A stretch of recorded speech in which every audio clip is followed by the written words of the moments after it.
Kas te olete kunagi mõelnud, mis tunne oleks elada, kui te mitte midagi ei kuuleks? Kui õudust tekitavalt üksluine oleks maailm ümber ilma helita, igaveses vaikuses. Kärarikkate naabrite kisa on üks vähestest helidest, mida me tõesti valiksime mitte kuulda. Aga linnulaulu looduses, sõprade naeru tänaval, ema sõnu, muusikat, kõike seda tahame me kuulda. Kui Mikk 7 aastat tagasi sündis, ei andnud talle keegi valida, mida kuulda, mida mitte. Mikk sündis kurdina. Mis lemmik spordiala on? Sa teed ju kergejõustikku veel ja jalgpalli mängid näiteks või? Või mis sul meeldib teha? Rennis väga harva. 7 aastat on möödunud Miku sünnist ja rõõmsameelne noormees näitab mulle uhkusega enda ja oma suure venna Mardi joonistusi ja ujumisvõistlustel võidetud diplomeid.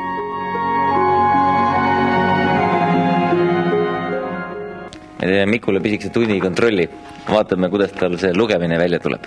No palun.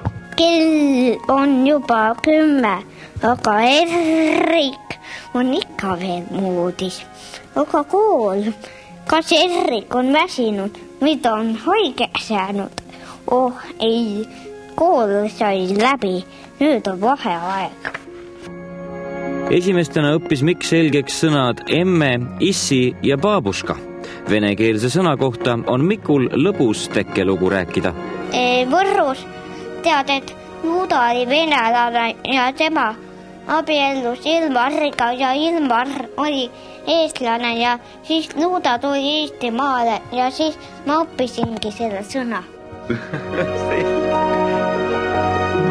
Mikk on hea suhtleja. Ometi on lapse rääkima õppimiseks esmavajalik kuulmine. Kurdina sündinud Miku teeb kuuljaks sisekõrva implantaat, mis poisile umbes 3-aastasena kolju sisse opereeriti.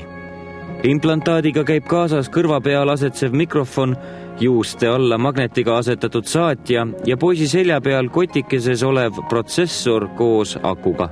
Heli jõuab siia kõrvatagusesse mikrofoni. Siit ta läbi protsessori ja protsessoris muundatakse see kõrvale vastuvõetavaks signaaliks ja siis ta jõuab siit jälle läbi selle magnetrõnga sinna nii-öelda sisekõrva, kus juba siis kõrvanärv selle saadab ajusse ja aju kuuleb. Kuidas sul nende tähtedega on? Mis sul kõige rohkem muret valmistab? Mis kõige raskem täht on? Kõige raskem täht on K-täht. Mis tähega sul läks veel hästi kaua, et seda selgeks saada korralikult? Kõige kauem aega läks R-täht. R. Aga nüüd on ta väga ilusti selge, ma vaatan.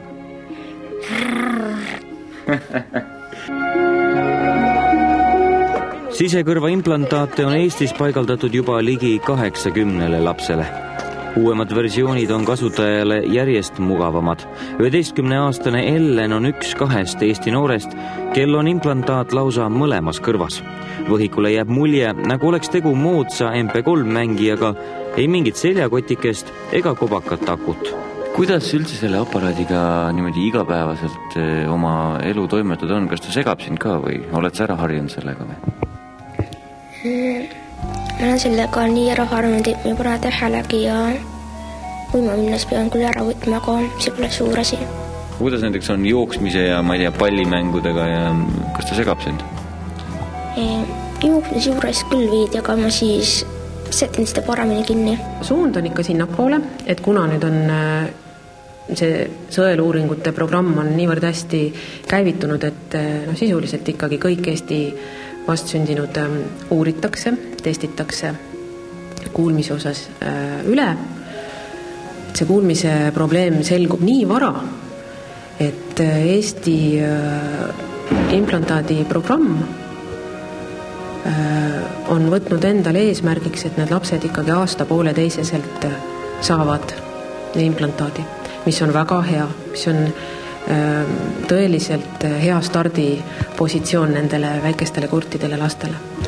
Ma arvan, et praegu on mul ikka parem elu ja kui mul poleks seda implantaati, siis ma arvan, et ma elaksin ka mujal ja käiksin mõnes teises koolis ja mu elu oleks üldse teistsugune.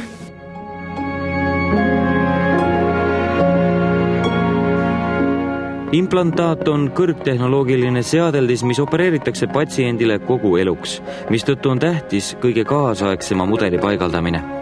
Nüüd need lapsed, kes on juba nii suureks saanud, et see protsessor vahetatakse välja, et ta ei ole ka igavene, et siis need saavad ikka järjest väiksemaid ja paremaid mudeleid. Olgugi, et selline operatsioon koos seadmete, uuringute ja rehabilitatsiooniga on väga kallis, raha taha õnneks Eestis asi ei jää. Sugugi mitte. Selleks ongi loodud mittetulundusühing Audiere, mis on Tartu Ülikooli kõrvakliiniku toetusfond ja me olemegi keskendunud just väikeste kurtide laste toetamisele. Haigekassal on oma piirhind, ta maksab ligi 300 000 krooni ja puudujääva summa, mis on 40 000 krooni lapse kohta, tasume meie. Sirle Karu ja kõik teised mittetulundusühingu Audiere liikmed tegutsevad tasuta oma pere ja töö kõrvalt.